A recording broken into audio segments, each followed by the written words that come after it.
Hello बच्चों, welcome to my channel. आज हम क्लास 8 का जो पाठ 10 है ध्वनि, उसके अभ्यास के प्रश्नोत्तर करेंगे। प्रश्न 1 है, सही उत्तर चुनिए। ध्वनि संचरित हो सकती है केवल वायु या गैसों में, केवल ठोसों में, केवल द्रवों में, या ठोसों, द्रवों और गैसों में।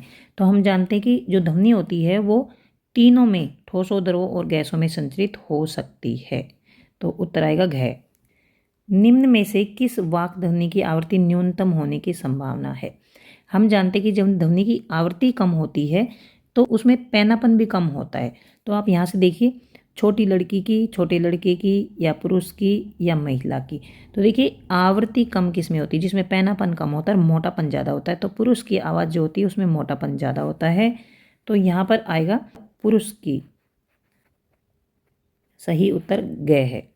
निम्नलिखित कथनों में सही कथन के सामने टी लिखना है और गलत कथन के सामने एफ लिखना है। ध्वनि निर्वात में संचरित नहीं हो सकती, तो यह सही है, टी लिख देंगे इसके सामने। किसी कंपित वस्तु के प्रति सेकंड होने वाली दोलनों की संख्या को इसका आवर्तकाल कहते हैं। एक सेकंड में जितने दोलन होते हैं उसको आवर्तकाल नहीं, उसकी आवृत्ति कहते हैं। तो ये गलत है। यदि कंपन का आयाम अधिक है तो ध्वनि मंद होती है, यह गलत है। यदि कंपन का आयाम कम होगा तब ध्वनि मंद होगी, तो यह भी गलत है। मानव कानों के लिए श्रव्यता का प्रास 20 हर्ट्ज से 20,000 हर्ट्ज तक होता है, तो ये ठीक है, क्योंकि हमारे जो कान हैं वो 20 हर्ट्ज से 20,000 हर्ट्ज तक की आवृत्ति की ही आवाज़ें सुन सकते हैं। उनसे ना तो कम आवृत्ति की आवाज़ें सुन सकते हैं, ना ही उससे ज़्यादा की। तो श्रव्यता की जो रेंज है वो 20 हर्ट्ज से 20,000 हर्ट्ज तक होती है, तो यह सही है। कंपन की आवृत्ति जितनी कम होगी तारा तो उतना ही अधिक होगा, ये गलत है।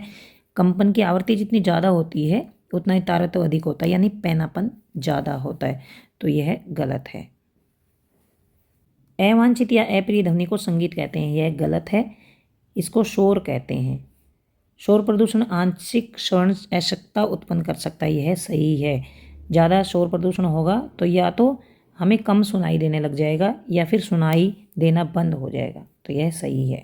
यहाँ से भी उत्तर लिख सकते हैं, जैसे यहाँ टी लिख दिया है, एफ एफ, यहाँ टी लिख दिया है, यहाँ एफ और यहाँ टी। उचित शब्दों द्वारा रिक्त स्थानों की पूर्ति कीजिए। किसी वस्तु द्वारा एक दोलन को पूरा करने के लिए जितना समय लगता है उसको आवर्तकाल कहते हैं। एक दोलन पूरा करने में जितना समय लगता है उसे आवर्तकाल कहते हैं। प्रबलता कंपन से डैश, कंपन के डैश से निर्धारित होती है, आयाम से निर्धारित होती है। यहाँ पर आयाम आ जाएगा। आवृत्ति का मात्रक हर्ट्ज होता है। यहाँ पर अवांछित ध्वनि को शोर कहते हैं। ध्वनि की तीक्ष्णता कंपनों की डैश से निर्धारित होती है, आवृत्ति से निर्धारित होती है।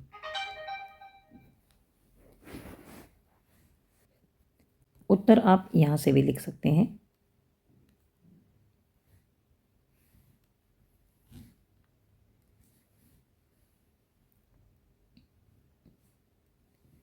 एक दोलक 4 सेकंड में 40 बार दोलन करता है। 4 सेकंड में 40 बार, इसका आवर्तकाल और आवृत्ति निकालना है। दोलनों की संख्या बराबर 40, दोलनों द्वारा लिया गया समय 4 सेकंड। तो ये भी कर सकते हैं, जैसे जो हम एक एक नियम के जो सवाल करते हैं, 4 सेकंड में दोलन पूरे किए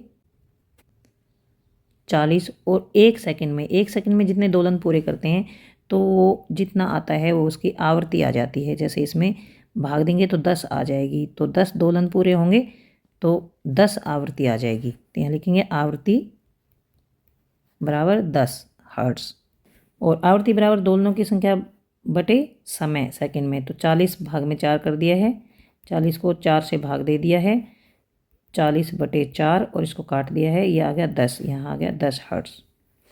और जो आवर्तकाल होता है वो इस जो आवृत्ति होती है उसका उल्टा होता है। तो आवर्तकाल बराबर, तो यहाँ आ जाएगा आवर्तकाल बराबर 1/आवृत्ति, 1/10, तो ये आ जाएगा 0.1 सेकेंड। यहाँ से लिख सकते हैं, यहाँ से ये लिख सकते हैं।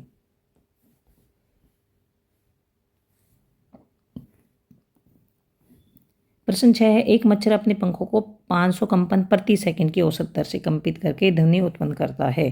कंपन का आवर्तकाल कितना है? 500 कंपन 1 सेकंड में, यानी इसकी आवृत्ति दे रखी है। 1 सेकंड में जितने कंपन पूरे होते हैं तो वो उसकी होती है आवृत्ति।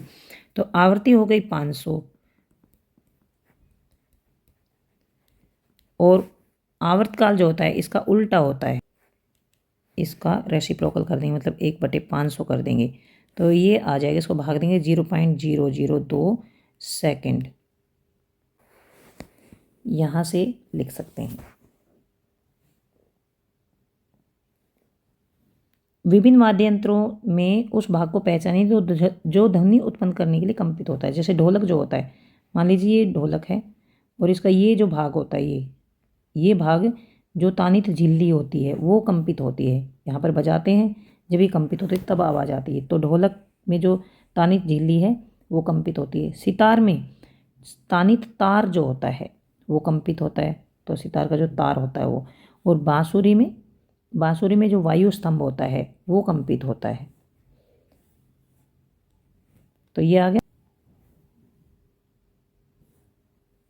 शोर तथा संगीत में क्या अंतर है? क्या कभी संगीत शोर बन सकता है? शोर वह ध्वनि है जो सुनते हुए हमें कष्टदायक प्रतीत होती है, मतलब हमें हमारे कानों को अच्छी नहीं लगती। और संगीत यह वह ध्वनि है जो कानों को सुखद लगती है, अच्छी लगती है। और हाँ, संगीत उस अवस्था में शोर बन जाता है जब किसी को अच्छे से गाना ना आता हो और इसका स्वर बहुत ऊंचा हो। मतलब जो संगीत होता है वो शोर जब बन जाता है, ये काफ़ी ऊंचा हो, ऊंची ध्वनि में अगर संगीत चलता है तो वो हमें अच्छा नहीं लगता। जो ध्वनि हमारे कानों को पसंद नहीं है उसे शोर बोला जाता है। और जब संगीत बहुत ऊंचा बजाया जाता है तो वो हमें अच्छा नहीं लगता, इसलिए उस अवस्था में वह शोर बन जाता है।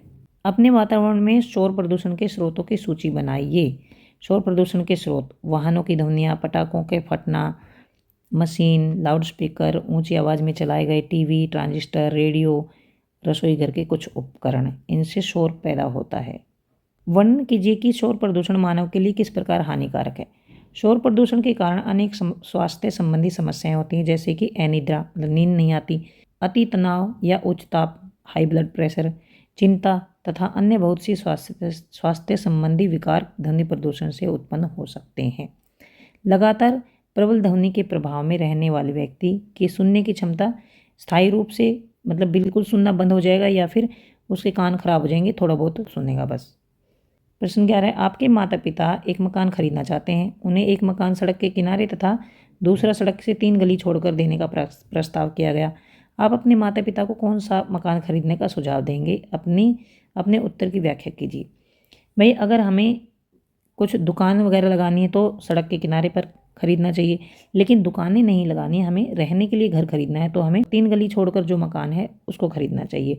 तो हम माता पिता को सड़क से दूर वाला मकान खरीदने को कहेंगे, क्योंकि सड़क वाले मकान से काफ़ी परेशानियां होती हैं, क्योंकि यहाँ रहने से वाहनों का शोर हर समय सुनना पड़ता है, धूल मिट्टी धुआं वगैरह और वायु प्रदूषण भी काफ़ी होता रहता है। तो इसलिए यहाँ पर हम लिख देंगे धूल धुआं और वायु प्रदूषण भी होता है। मानव वाक्य यंत्र का चित्र बनाइए और इसके कार्य की अपने शब्दों में व्याख्या कीजिए। मानव में ध्वनि वाक्य यंत्र तथा कंठ द्वारा उत्पन्न होती है। मानव में जो ध्वनि होती है वो वाक्य यंत्र या फिर कंठ द्वारा उत्पन्न होती है।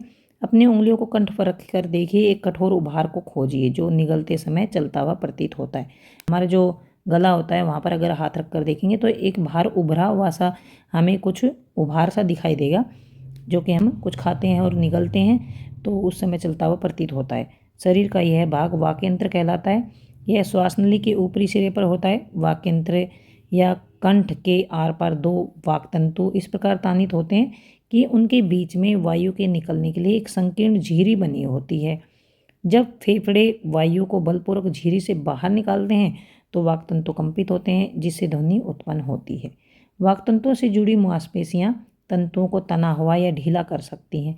जब वाक् तंतु तने हुए और पतले होते हैं तब वाक् ध्वनि का प्रकार या उसकी गुणता उस वाक् ध्वनि से भिन्न होती है। मतलब जब वाक् तंतु तने हुए होते हैं और पतले होते हैं तब वाक् ध्वनि का प्रकार, मतलब जो ध्वनि होती है वो पैनी होती है। और जब वाक् तंतु ढीले होते हैं, मोटे होते हैं, तब जो ध्वनि होती है वो प्रबल होती है, मतलब मोटी होती है। और इनके चित्र आप अपनी बुक में से देखकर बना सकते हैं। प्रश्न 13, आकाश में तड़ित तथा मेघ गर्जन की घटना एक समय पर तथा हमसे समान दूरी पर घटित होती है। हमें तड़ित पहले दिखाई देती है और मेघ गर्जन बाद में सुनाई देता है। क्या आप इसकी व्याख्या कर सकते हैं? हाँ, ऐसा इसलिए होता है क्योंकि प्रकाश की चाल ध्वनि की चाल से अधिक होती है, इसलिए हमें जो तड़ित होती है मतलब जो बिजली चमकती है वो तो हमें पहले दिखाई दे जाती है और जो आवाज़ आती है गड़गड़ की वो बाद में सुनाई देती है, क्योंकि प्रकाश की चाल मतलब जो लाइट होती है, प्रकाश होता है, उसकी चाल ध्वनि की चाल से काफ़ी अधिक होती है, इसलिए हमें प्रकाश पहले दिखाई देता है। तो यहाँ तक प्रश्न उत्तर खत्म होते हैं। अगर आपको समझ आ गए हैं प्लीज़ चैनल को सब्सक्राइब करें, अपने दोस्तों को शेयर करें, लाइक करें। अगर कुछ समझ नहीं आए तो कमेंट बॉक्स में लिखकर पूछ सकते हैं। Thanks for